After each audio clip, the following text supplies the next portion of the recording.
ছেলে কোনো দলে খেলতে পারবে না, এটা বলা হচ্ছে। বিষয়টা নিয়ে কি বলবেন? এইটা বাংলার জন্য খুব দুর্ভাগ্যজনক। আমরা কখনো কল্পনাও করিনি। আমরা মোহনবাগান, ইস্টবেঙ্গল, মোহামেডানে সমস্ত জায়গা সব সম্প্রদায়ের প্লেয়ারদের দেখেছি, এবং মোহামেডান স্পোর্টিংয়ে যখন হিন্দু প্লেয়ার খেলে, হিন্দু ক্যাপ্টেন হয়, তাকে খেলায় জিতলে ঘাড়ে করে নাচা হয়, উৎসব হয়, আলোচনা হয়। কখনো এরকম ফিলিংস আসে না যে এটা মোহামেডান স্পোর্টিং মানে এখানে শুধু মুসলমানরা খেলবে, এটা ইস্টবেঙ্গল মানে এরা উপার বাংলার লোকরা খেলবে, এটা মোহনবাগান মানে এখানকার ঘটিরা খেলবে। এরকম মানসিকতা নেই। আমরা যে আমাদের ক্লাবে খেলে আমরা তাকে আপন করে নিই। তাহলে এইটা কি এরা নমুনা পেশ করছে? খালি হিন্দু, তাহলে কি ভারতবর্ষের ওই ফুটবল টিমে, ক্রিকেট টিমে এরকমই ধারণা হবে যে এখানে শুধু হিন্দুরাই খেলবে, এখানে মুসলমানরা কি গৌরবান্বিত করেনি? তাহলে এটা খুব নিকৃষ্ট মানের চিন্তাভাবনা। সরকারের, প্রশাসনের এদের বিরুদ্ধে অ্যাকশান নেওয়া উচিত। সাম্প্রদায়িক হিংসা ছড়ানোর চেষ্টা করছে, এবং সংবিধানে যে ইকুয়ালিটি, সেই ইকুয়ালিটিকে এরা ভায়োলেট করছে। কোনো দল কখনো বলতে পারে না অমুক জাতির লোক কোনো টিমে খেলতে পারবে না, এটা সম্পূর্ণ সংবিধান উল্লঙ্ঘন করছে। এই টুর্নামেন্ট ব্যান করা উচিত, প্রশাসনের বন্ধ করা উচিত যে এই ধরনের আচরণ, এই ধরনের কথাবার্তা চলবে না, এবং এদের বিরুদ্ধে শাস্তিমূলক ব্যবস্থা নেওয়া উচিত। তারা সাম্প্রদায়িক হিংসা ছড়াচ্ছে।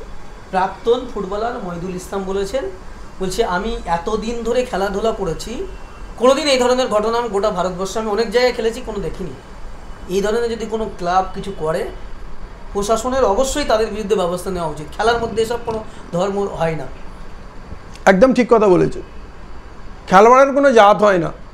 আমরা চিরজীবন শুনেছি খেলোয়াড়ের কোনো জাত হয় না, শিল্পীর কোনো জাত হয় না, গায়কের কোনো জাত হয় না, আর মানুষেরও কোনো জাত হওয়া উচিত না। মানুষ হবে, মান সম্মান নিয়ে চলবে, তার বিবেক বুদ্ধি, তবেই তো সে মানুষ, শ্রেষ্ঠ জীব। তো এরা নিকৃষ্ট জীব হয়ে গেছে। এরা এই হিন্দু করে এই ভারতবর্ষটাকে ধ্বংস করছে। আসলে এরা মডেল পেশ করতে যাচ্ছে হিন্দু রাষ্ট্র করবে। হিন্দু রাষ্ট্র নেপাল ছিল, তারা সেই ট্যাগ মুছে দিয়েছে, তারা এখন ডেমোক্রেসির দিকে চলেছে। আর এরা এই ভারতবর্ষকে হিন্দু রাষ্ট্র করার চেষ্টা করছে। মানুষ উপযুক্ত সময়ে এর জবাব দেবে। কারণ মুসলমান ভারতবর্ষের মেরুদণ্ড। ভারতবর্ষের মুসলমানদের শ্রম, ত্যাগ এবং সংগ্রামের জন্য ভারতবর্ষ তৈরি হয়েছে, ভারতবর্ষ টিকে আছে।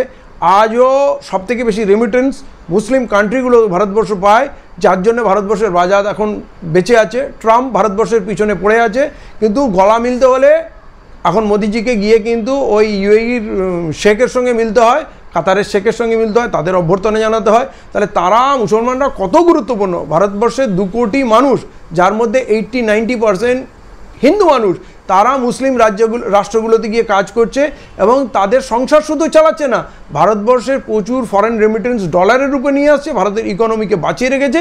সেই জায়গায় যদি এইরকম উগ্র হিন্দুত্ববাদ হয়, তাহলে কি আমরা অন্য মুসলিম কান্ট্রি বা পৃথিবীর অন্যান্য দেশে গিয়ে আমরা কি মুখ দেখাতে পারবো? এরা অ্যাকচুয়ালি ভারতবর্ষকে ধ্বংস করছে। এই পথে যদি চলতে হয়, তাহলে ভারতবর্ষ পৃথিবীতে একঘরা হয়ে যাবে, এবং ভারতবর্ষের মানুষকে না খেয়ে মরতে হবে।